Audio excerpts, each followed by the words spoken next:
Assalamualaikum, Yoshmina. Apa khabar semua? Harapnya semua dalam keadaan yang baik, sentiasa dimurahkan rezeki dan diberikan kejayaan di dunia dan di akhirat. Okey, hari ni kita nak borak pasal apakah yang berlaku dalam manga One Punch Man chapter 164. Yang mana untuk dalam chapter kali ni memang gila. Memang hype gila-gila. Sebabnya banyak gila benda yang dah berlaku untuk dalam chapter kali ni. Dan bagi aku, tak sia-sialah kita menunggu 2 minggu untuk chapter baru manga One Punch Man keluar. Yusuke Murata memang deserve gila untuk dapat pujian disebabkan apa yang dia dah hasilkan untuk dalam chapter 164 ni memang puas hati gila. Walaupun ramai pembaca manga versi 1 mempersoalkan pasal match di antara Saitama menentang Garo. Tapi bagi aku overall semuanya okey je untuk pertarungan di antara mereka berdua. Lagi-lagi ada banyak perubahan dari segi storyline. So aku memang enjoy gila lah untuk dalam chapter kali ni. Sampaikan melompat-lompat aku bila baca chapter 164 keluar. Jadi untuk dalam chapter 164 memang tertila fokus pertarungan yang cukup sengit di antara Saitama menentang Iwaka Garo. Malah apa yang paling mengejutkan, kita dapat tengok juga final form Garo untuk berhadapan dengan Saitama. Memang style habis tau dan tak mengecewakan langsung dari segi design. Memang cantik gila lah. Tambahan apa yang paling mengejutkan untuk dalam chapter kali ni, selepas telah pun didedahkan beberapa anggota-anggota untuk pasukan Blast. Yang mana salah seorang anggota pasukan Blast, yang ni part ni memang hype gila lah. Aku baru je borak pasal karakter dia dalam 2 hari yang lepas kalau tak silap, dan aku memang tak sangka gila karakter dia akan kembali dalam storyline manga One Punch Man. Jadi aku pun dah tak sabar nak borak apakah yang berlaku untuk dalam chapter kali ni. Tanpa melengahkan masa, jom kita start sekarang. Okay guys, sebelum kita sambung lain video, aku nak shout dekat satu channel iaitu The Show Review. Kalau korang nak tahu, channel ni merupakan channel baru untuk salah satu channel terbaik anime One Piece dekat Malaysia iaitu The Show One Piece. Diorang buat channel baru disebabkan channel utama diorang berisiko nak kena ban dengan YouTube sebab diorang kena copyright strike dari pihak-pihak yang tak bertanggungjawab. Jadi kita doakan yang baik-baik je lah. Semoga semuanya dipermudahkan untuk The Show. Konten channel diorang memang lebih kepada anime One Piece. Penyampaian dengan teori diorang memang sempoi dan padu gila. Memang tak rugi langsung kalau kita support channel The Show Review. Kalau korang tak percaya, korang tengok dulu klip video dia sikit, ok? Guys, flashback dalam chapter ni semuanya semata-mata untuk Oda serapkan nilai emosi. Yonko Kaido benar-benar tumbang di tangan Luffy. Oda sedang bersedia untuk membuatkan nilai epik bagi momen tersebut akan lebih masuk dan sampai ke dalam kita punya hati dan imajinasi. Jadi guys, tunggu apa lagi? Aku harap sangat korang dapat support channel baru The Show Review. Macam mana korang support channel Faiz di Studio? Kita support channel diorang sampai diorang dapat hit macam mana subscribers dekat channel utama diorang, ok? Ok, dah settle. Jom kita sambung layan video balik. Chapter 164 yang bertajuk The Abominable Feast That Turn Against God, ataupun bermaksud tumbukan keji yang menentang God. Tajuk untuk chapter kali ni memang besar man. Dan dekat dalam cover page chapter kali ni ada gambar Garo yang dalam form terakhir beliau, dan ada ayat The Ultimate in Martial Art and also How to be Human. Chapter 164 bermula dengan situasi pasukan penyelamat yang dianggotai Lightning Max, Snap, Mumen Rider dengan yang lain sedang berusaha untuk mengayuh diorang punya macam sampan ataupun boat untuk pergi ke daratan. Dan dalam masa yang sama, sebelum ni kan Tario dia pergi buat hal pula. Boleh pula dia larikan diri, dia pergi berenang nak pergi dekat Garo. So Max pun ajaklah sesiapa yang masih lagi boleh bergerak untuk follow dia pergi cari Tario. Dan tak lama lepas tu, secara tiba-tiba diorang ternampak ada seseorang yang ternampak dekat atas air. Jadi bila diorang nampak ada orang terapung dekat atas air tu, diorang pun menganggap ada orang biasa yang masih lagi tak berjaya untuk menyelamatkan diri tepat pada masanya. Diorang ingat orang tu dah matilah kan, dah terapung dekat atas air. Tapi korang jangan salah faham tau. Rupanya orang yang terdampak tu merupakan hero kelas S ranking nombor 10 iaitu Pit God yang masih lagi hidup. Dan diorang pun terkejut lah melihat Pit God dekat sana.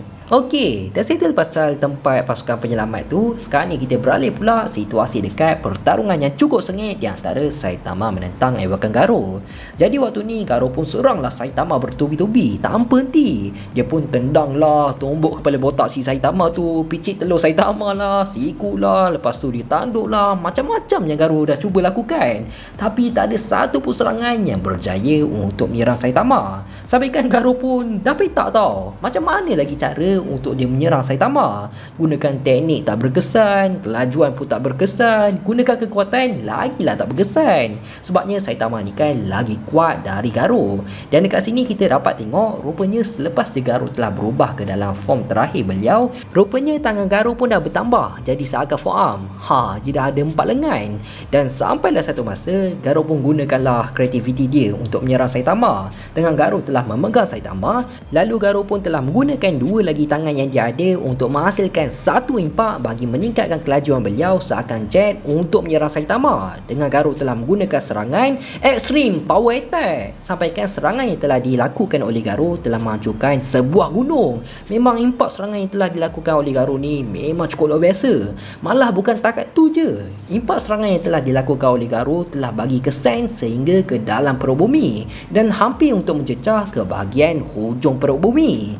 Kalau korang tak faham apa yang aku terangkan ni, korang bolehlah tengok dekat dalam gambar yang aku letak dalam video ni, okey? Dan dalam masa yang sama, jauh dari tempat situasi pertarungan, ada sebuah kapal terbang baru je terhempas tau dekat lautan. Tapi nasib baiklah ramai yang terselamat. Jadi diorang pun sekarang dalam proses untuk memindahkan para penumpang ke dalam bot lah untuk pergi ke tempat yang selamat.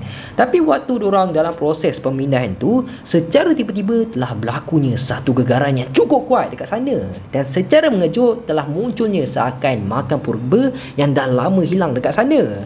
So kalau korang nak tahu macam mana benda tu boleh terjadi, jadi jomlah kita pergi pula dekat situasi tempat hero kelas S ranking nombor 1 iaitu Blast.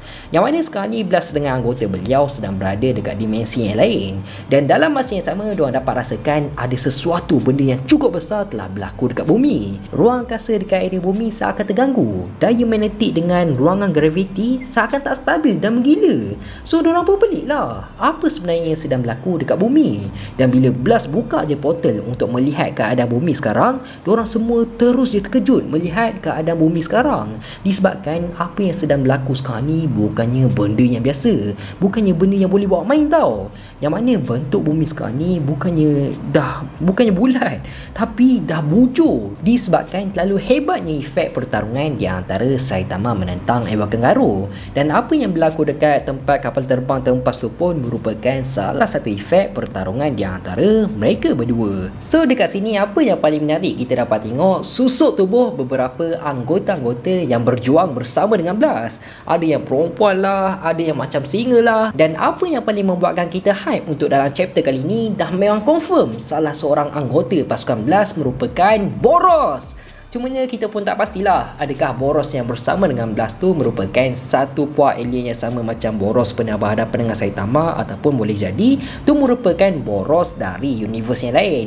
Adalah konsep multiverse ke apa yang tu kita tolak tepi. Kita pun masih lagi tak dapat jawapan pasal perkara tersebut. Tapi apa yang confirm dari segi penampilan beliau memang sebiji gila macam Boros yang pernah ditewaskan oleh Saitama.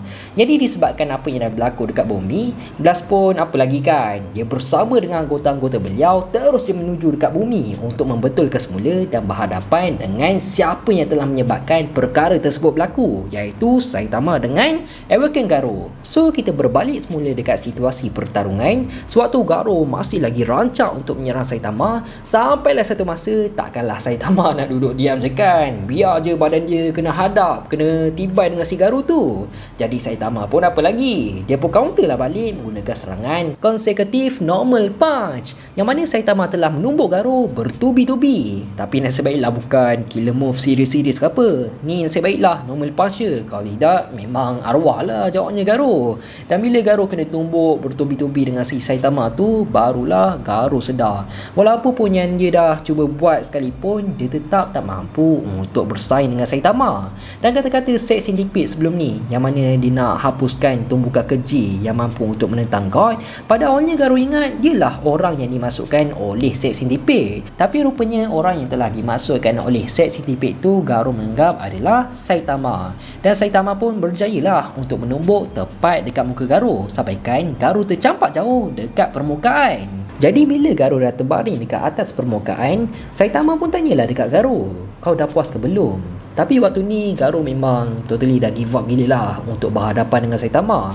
Semua serangan yang telah dilakukan oleh Garou semuanya sia-sia je. Dia memang tak mampu untuk menandingi kekuatan Saitama. Dan kalaulah segala impian dia untuk mencapai absolute evil yang sebenar semua tu telah gagal, Garou lebih rela mati di tangan Saitama. Dan dia memang berniat untuk mati di tangan Saitama. Jadi Garou pun cubalah untuk menyerang Saitama buat kali terakhir. Tapi Saitama dengan mudah je dapat menahan serangan tersebut. Dan dia tahan tangan Garou tu kuat-kuat tau. Lalu Saitama pun cakaplah dekat Garou, kau pun dah tahu kan, kau tak boleh nak menang lawan dengan aku. Lepas tu Garou terus disuruh Saitama untuk bunuh dia. Saitama kan hero. Tapi Saitama balas, aku tengok kau ni macam ada masalah je dengan hero. Kalau kau ada benda nak cerita dekat aku, kau cerita je lah, aku sudi nak dengar. Dan Saitama terus ditoleh dekat bahagian belakang. Dan kebetulan dekat bahagian belakang tu seakan ada satu orang tamu untuk diorang berborak. So diorang berdua pun pergilah dekat ruang tamu tu untuk diorang berborak macam dekat mamak je. Dan apa yang lagi menarik, kalau korang nak tahu, ruang tamu yang diorang duduk tu merupakan ruang tamu rumah Saitama yang dah hancur. Dan chapter 164 pun habis macam tu je. Jadi untuk dalam chapter kali ni, bagi aku memang tak boleh belah gila ending untuk chapter 164. Boleh pula diorang berdua duduk satu table macam lepak dekat mamak je.